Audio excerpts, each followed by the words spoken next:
welcome back, everyone. Hi, guys. We're so excited. We have an extra special guest, the super talented filmmaker, Carlton Jordan. Hello.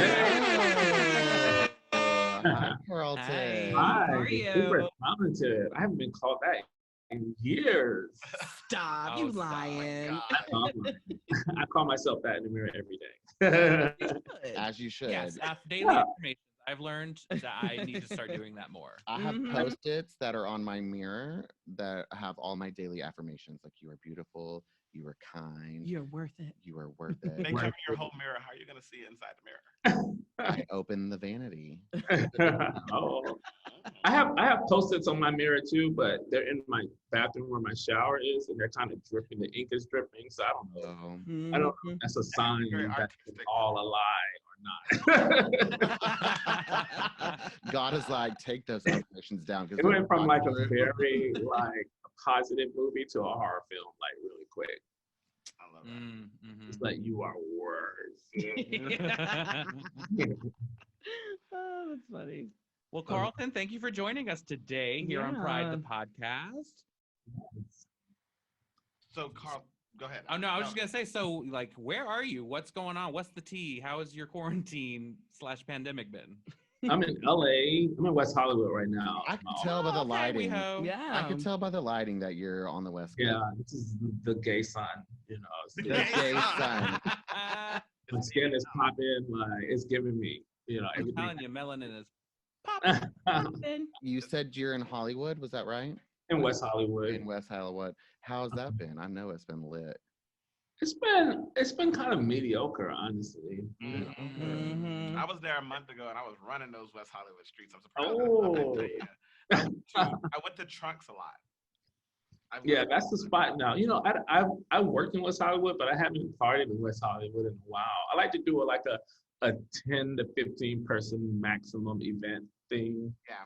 You know, Mhm. with special guests that I haven't slept with yet. So Oh, yeah. Well, I guess I could be a special guest. Right.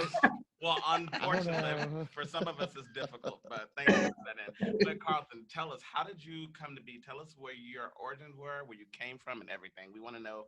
How all did you about become this like filmmaker? okay, well, I'm originally from North Carolina, from Charlotte, North Carolina. Yeah. And I grew up there until I was 17. And I had a choice of multiple colleges to go to. I was going to go to Hampton, I was going to Wake Forest. And then so in my spare time when I wasn't working at Bojangles Chicken and Biscuits, Ooh. Oh, oh, look at y'all. Listen. We're from the South, too. Let me tell you Right. something. That's weird. I actually went to college in South Carolina. Ooh, so you had Bojangles for Oh, sure. I had Bojangles. Oh, yes. I was popular in high school. I used to give all the football players free 2 pieces with biscuit and dirty So did rice. I. Not a 2-piece and a biscuit. I gave them 2 pieces, too. And the biscuit. Just for money. It's dry. It wasn't dry. It wasn't a dry biscuit. It was a wet biscuit. No, we're gonna have to go to commercial real quick. Christ. Well, So, I would go to this Barnes and Noble bookstore or Borders Books on the white side of town because it is the South. And on the white side of town, they had a Borders Books that the only gay section that they had in the city. And in that gay section, there was a black gay section. And then in that black gay section, there was a book called like The Best Places for Black Gay Men to Live. And one of the places was Washington, D.C. So I'm like, what college is in DC? And it was Howard University. So that's how I decided to go to Howard. It had nothing to do with education and all to do with like Union Station. So, Wow. you know, That. yeah, it was great. I was a Is that- mess. And I studied film there. I decided to do a film directing program. And then I graduated from there in 2002. It was a great experience, and I interned at MTV in LA my junior year with the president of programming. And that's where I got my first taste of unscripted television because at that point they were doing Newlyweds with Jessica Simpson and Nick Lachey. Oh, So I was my God. Talk about flashback. I know. Flashback. So my first job was as a PA on that show. I came out to be a filmmaker. I thought I was gonna be Spike Lee, but reality TV was jumping. Like it was like Right. Mhm. Yeah. the beginning of like celeb reality, and I just was jumping from show to show and building my resume and my taste in unscripted TV as a producer. And I stayed in that lane for the past 18 years, and it was great. I've worked on every type of reality show. I did Mexican Dynasties for Bravo, which Oh Oh. my! I love Mexican Dynasty. oh, Like, yeah. is it gonna come? It's coming back. No, it needs to No, come back. it's not coming back, unfortunately. But I've seen stuff on social where they're like trying to petition for it to come back because it's such a good show. It was a great, It's amazingly so, and well maybe because I'm Texan and like I get the whole lingo. It is such a good show. It was so good, and we always proud of it because Bravo was doing these really big dramas, and we were producing that, and we're like, this is funny. Like these characters are hilarious. Like let's change the tone to make it a little more comedic. And we brought the help in, like the maids and the butlers, and it just like turned it up, the comedy up like by like 100. And we knew like, okay, this is one of our comedy reality shows. Let me tell you, But- I think it's going to come back. Like just like Yeah. Housewives of Miami, like yeah, took a people didn't believe hiatus that. for Miami's like coming 10 back? years. Miami's coming back. Oh, I think shoot. Mexican movies are it's gonna come back. Somebody it's, said it's- Jocelyn it's Hernandez so might be good. on that, which would destroy Jocelyn Oh, my God. Hernandez. Oh Lord. which I was like, it's gonna destroy the She franchise. gonna fight all of Miami. Yeah, she really will. Carlton, I have a kind of a controversial question to ask you. Okay. You was just talking about Howard University, and kind of to jump right into it, as we know, Felicia Rashad is the dean of established arts there.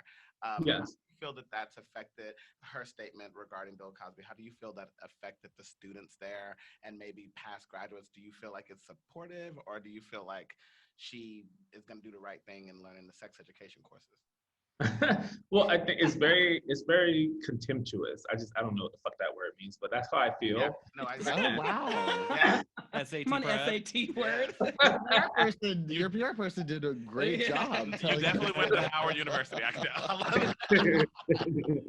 It's a contemptuously thing, but it's definitely generational. Like Yeah. there's Mhm. segment of the Howard alumni that are like, she is untouchable, legend, icon, graduate that's always represented Howard correctly. And there is a world where they almost agree with her statement. With the bougie, boule, Jack and Jill, 2 generations before us type, Black people that we're talking about don't do like counseling someone that's a legend. Right. But and then there's my generation, like that's like, oh man, that's fucked up. She should apologize, but we don't think that she should like her job should be taken away because of the clout that comes with that.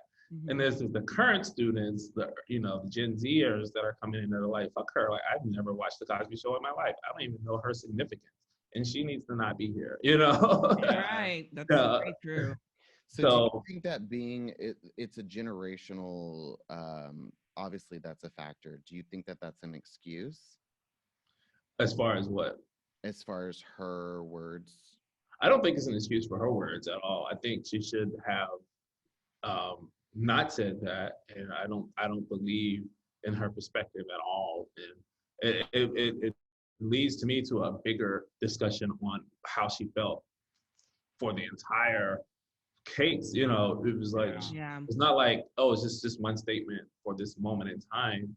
Mhm. It means to me, it's interpreted as she's been supporting Bill Cosby from the beginning, just hadn't said it. Right. Yeah, because I remember when all of this was going down, I was just like telling the crew, I was like, I mean, she could have these thoughts and opinions, like that's fine. Yeah. Why did she have to say anything? Like, It's just like read the room. read the girl. room, That's right. not- Read the room, and you know what? And read the room, and there's a conversations like, Black women don't have to like fall on the sword for Black men that fuck up. Amen to But- that. Very that, Because that very is that. the trend that happens Yeah. all the time. It's a trend. Like he is not going to do that for you. I promise. First, I won't. He made the bed. He needs to lay in it. And Well, he literally did. Yeah. yeah. I mean, I think to even go further, Carlton, like as gay black men, it's very rough. It's tough. This is a tough conversation, right? Because Yeah. generationally, they say things like, "Oh, it's," they kind of excuse like sexual assault and what have Yeah. you. And then when it comes to gay in the black community, it's seen as the worst possible thing. And they usually try to tie the two together. They're like, well, Yeah. pedophiles would not exist if gay people did not exist. And it's such a hard discussion to have. And listen, you can't So take ridiculous. away the experience she had working with him, you know? Yeah. I think that it's very hard when people have worked with someone and feel like they know someone their whole life to then be like, oh, well, you know, but you got to be able to condemn them and say that they're wrong and then move Yeah. forward. So I think her position should have been, I mean, you didn't say nothing the whole case, sis. So you waited till it was over to say something? Like, Yeah, don't he got a wife? Like, got a yeah, wife, his like don't he wife, got right. daughters? And to me, if the only person I would give a fuck about what they said is Lisa Bonet. Like, if Lisa Bonet says something, I will listen because Me she. too, because And her Lenny fine Kravitz is ass fine as man. hell.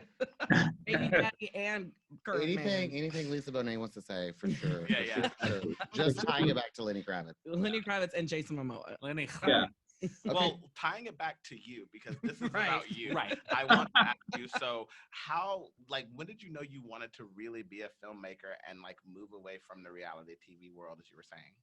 Well, I'm going to correct you there, Dorel, because reality TV is filmmaking. Yes. Oh, Yeah. we love that. You know, I love that.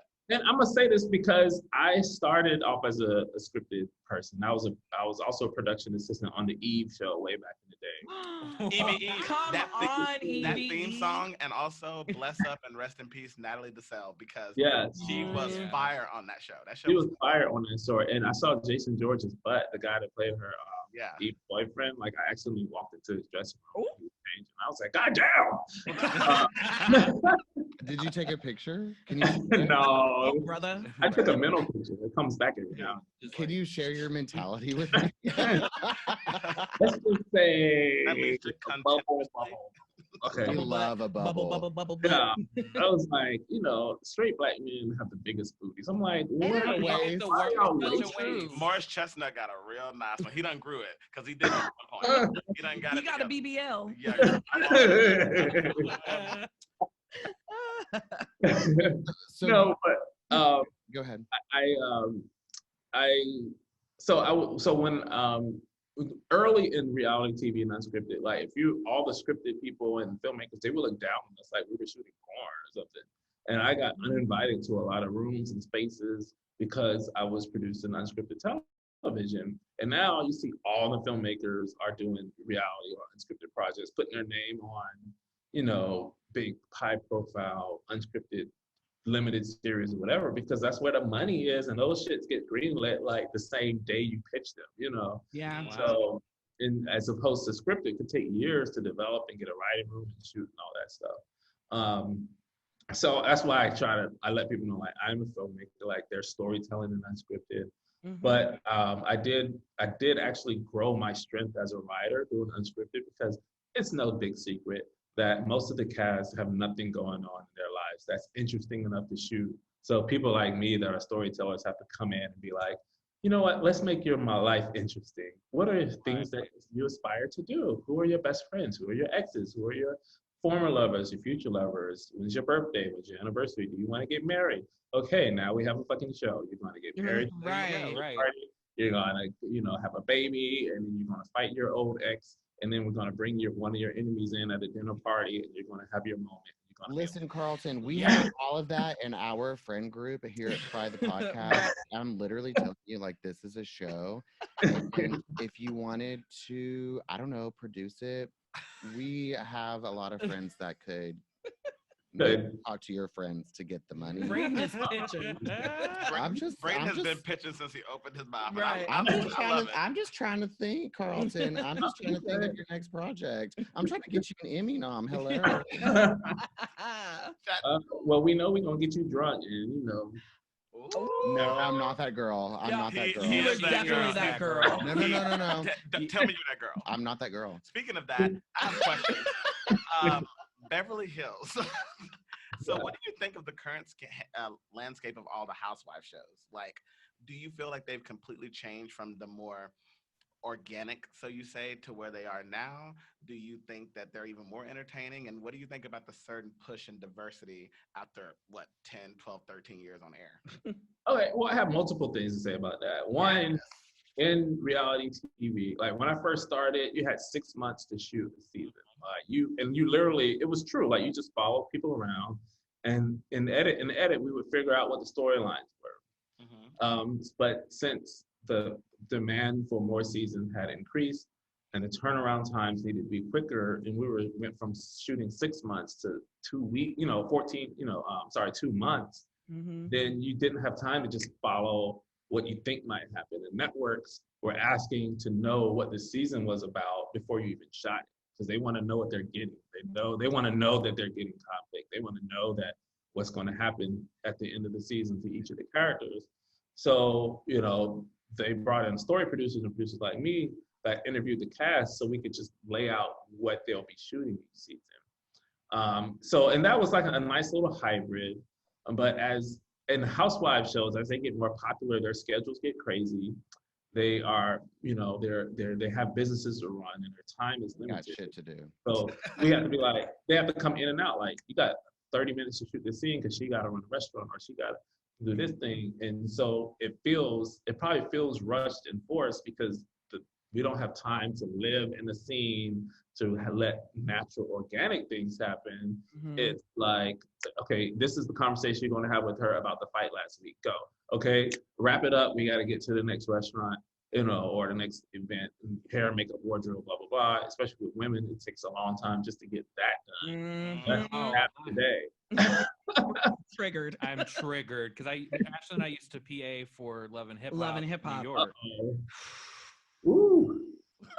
Yeah. Talking about being thrown to the wolves. Yeah. That's a hard one because there are the hard shows. At least Bravo is like, I Love and Hip Hop here. That's an unmanageable schedule. It is. It is. Like, because they're all late. They're always like 3 hours late. Yeah. I was like, I can't believe I'm still sitting here waiting for this girl to show up. And then she'd get in the van and I'd be like, what did you do for 3 hours? Let's go.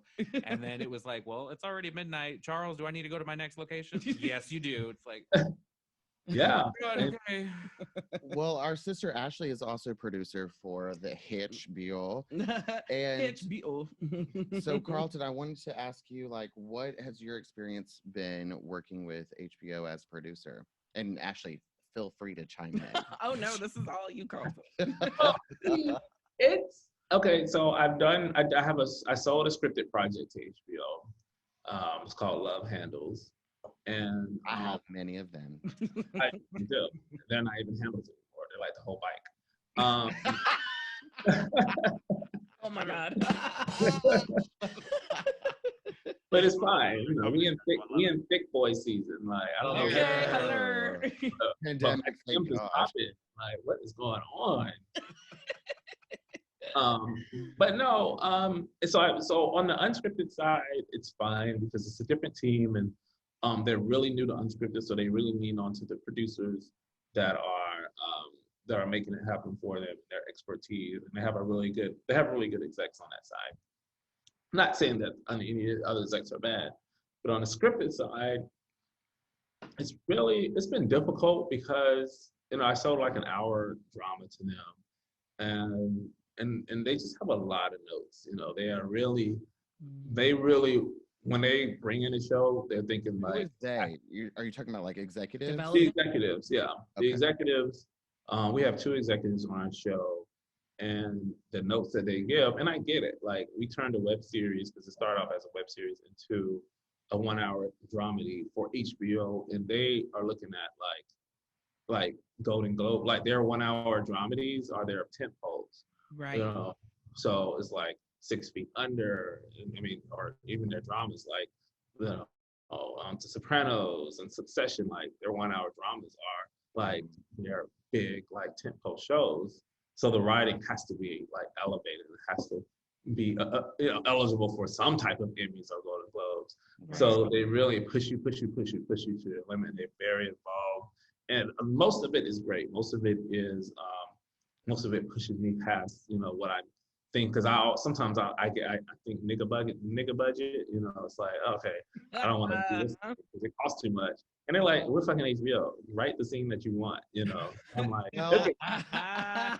not to throw you another pitch, but Pride the series is also started out as a web series, and we're on Amazon, and we're pretty like on par with Succession and like everything else. I don't know, Carlton, if you're looking for like another project, like we're like right here. Like, listen.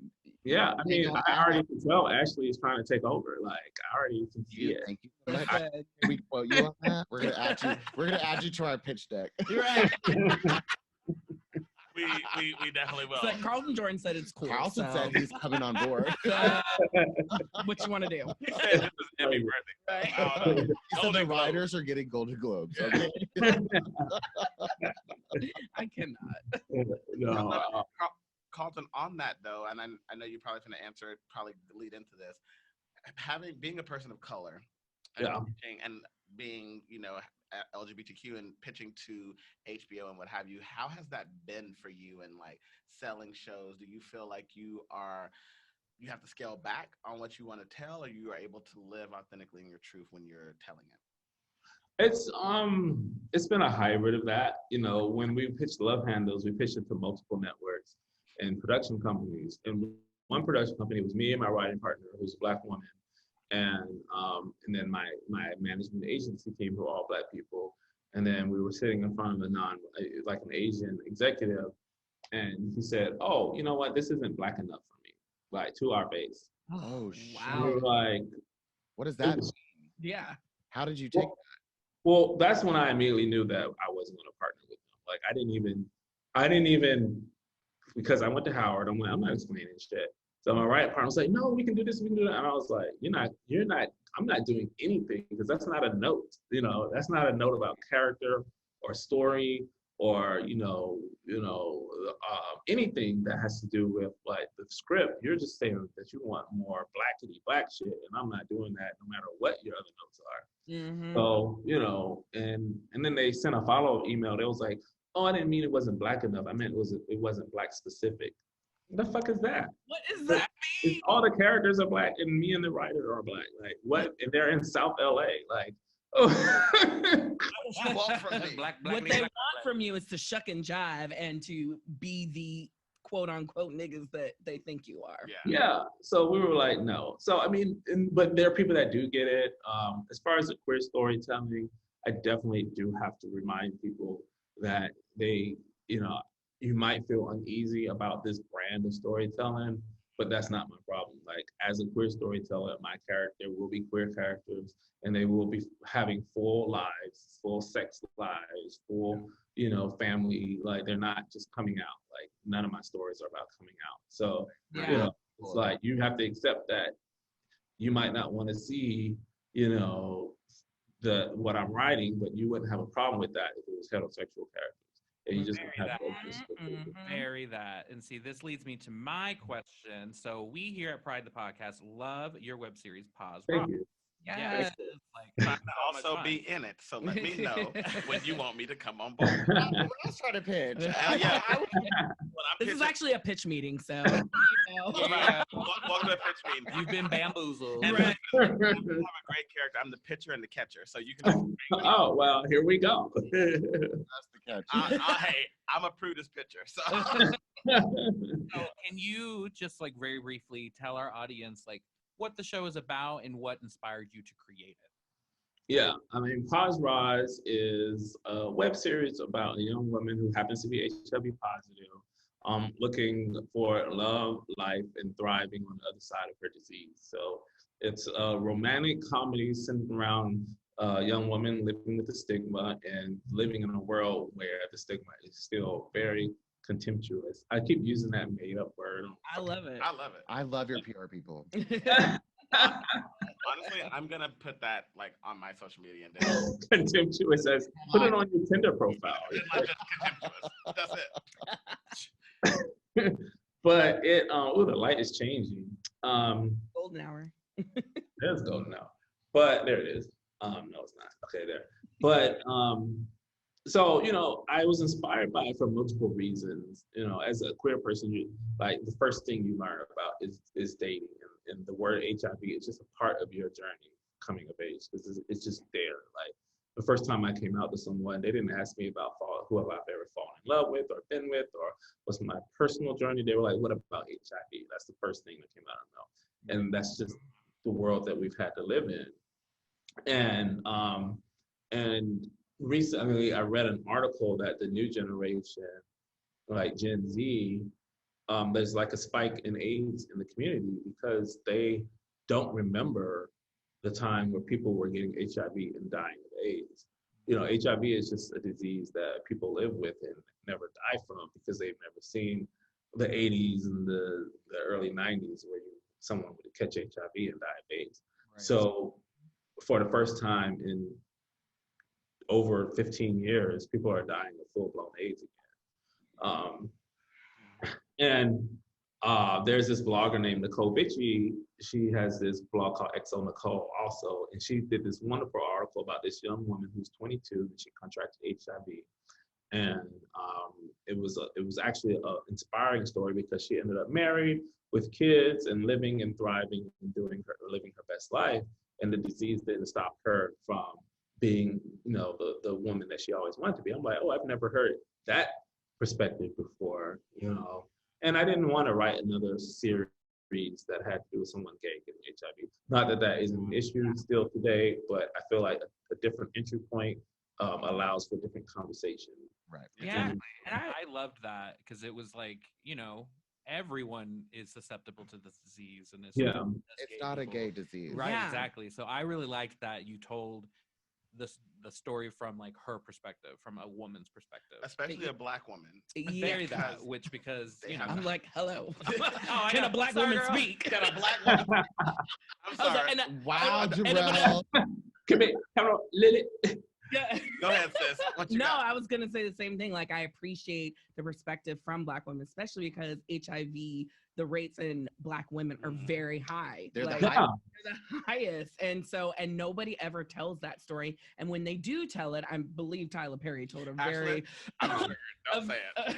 Don't. I'm not even go there. Like, respect Tyler Perry, but we all know his storytelling is a little. Yeah. It was good to see like a more positive like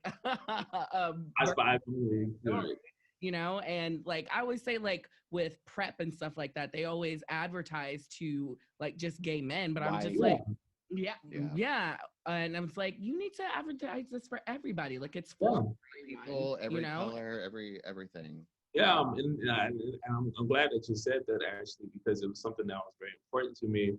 And I put a team of women around me, and I had advisors. Like I did a panel with Cheryl Lee Ralph, and we hosted 3 women that were HIV positive, who ended up being like advisors on the series, so I could have their like authentic voice in what they actually go through. And they helped me like pull out the nuances and make sure I wasn't tone deaf.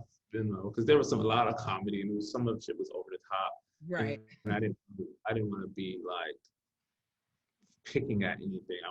And they were like, we've never been represented like this. Like, and this is great. You did an amazing job. Thank you. Listen, I'm not even going to like gas you. Like literally, I sat there and we watched the whole thing, and like it was really. Oh, thank you. It was great. Like from the friend, and there was a scene that really resonated.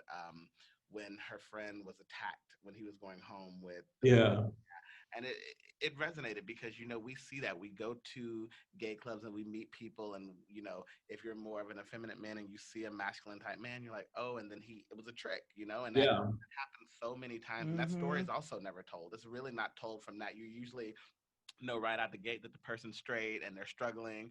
Ashley and I saw this show called Cucumber Banana. I don't know if you're familiar with it, but we saw a scene that really, till this day, can't get out of my head. And seeing that scene done in the way of, oh, he didn't know. He wasn't actively going home with a man that he thought was straight. He really thought like, oh, this guy likes me. And it brought tears to my eyes because it's so true and it happens so often.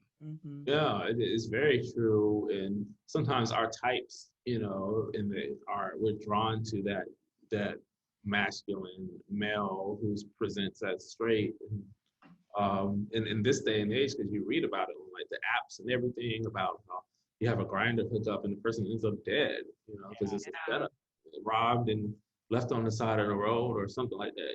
I wanted to put that piece in just to show that you know, when a lot of times when people present the gay community, it's all like rainbows and fun, and the only thing they're thinking about is like, I want to come out to my mother, and not like the inner workings of like, you know, of Right.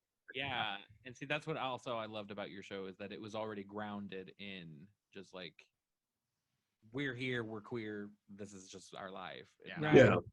we're struggling with our identity or Right. you know, it's just this is just This is reality. every day. Yeah, exactly. Yeah. So Carlton, before we let you go, I want to know what is on your wish list, meaning like what is going to be like what is your most ultimate project that you want to work on and who with, besides Pride the Series, because we already know that that's in the works. Yeah.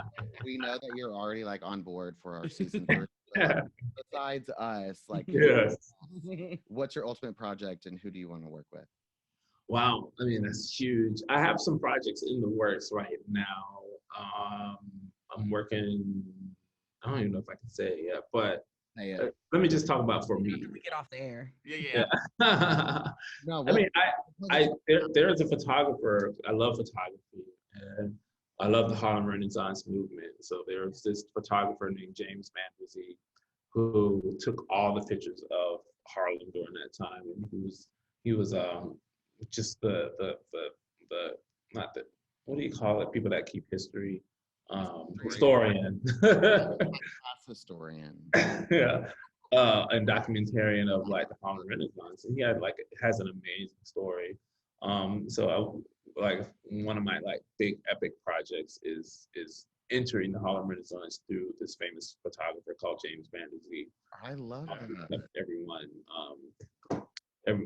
like there's this famous photo of like a woman in a fur coat in front of this fancy car on the street like that. Those are the type of photos of like Black excellence and elegance that he was taking. But he started off as a funeral photographer. He had his first book was The Book of the Dead, and back then you would take pictures of the dead for the family. And so he went from photographing funerals to being like the premier photographer for Harlem, all the famous people in Harlem. And you said that's in the works right now? No, that's my dream project. That's well, Right. I'm speaking into existence. Yes. That's in the works right now. Thank you. I received that manifestation. Yes. But I want to work with so many people. I mean, I know, Pride the Series. We've been trying to get you. Listen,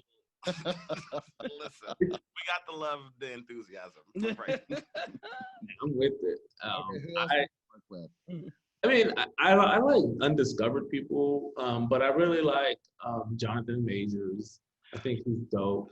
I love him I a do lot, too. and I He want real to.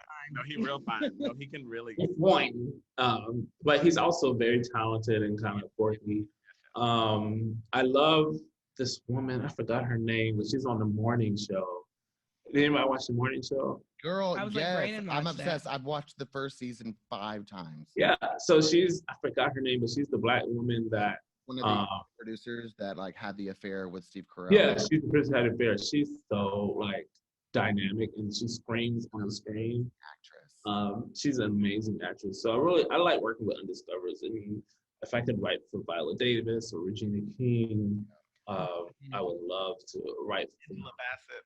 Listen, yeah, Angela Bassett. But I also want to write for like Lil Nas X. I want to put him out there, or Tyler the Creator. I think he would like kill it.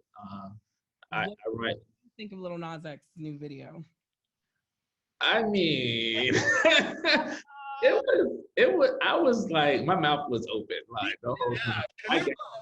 No way. Just naked Black men. I was like, good.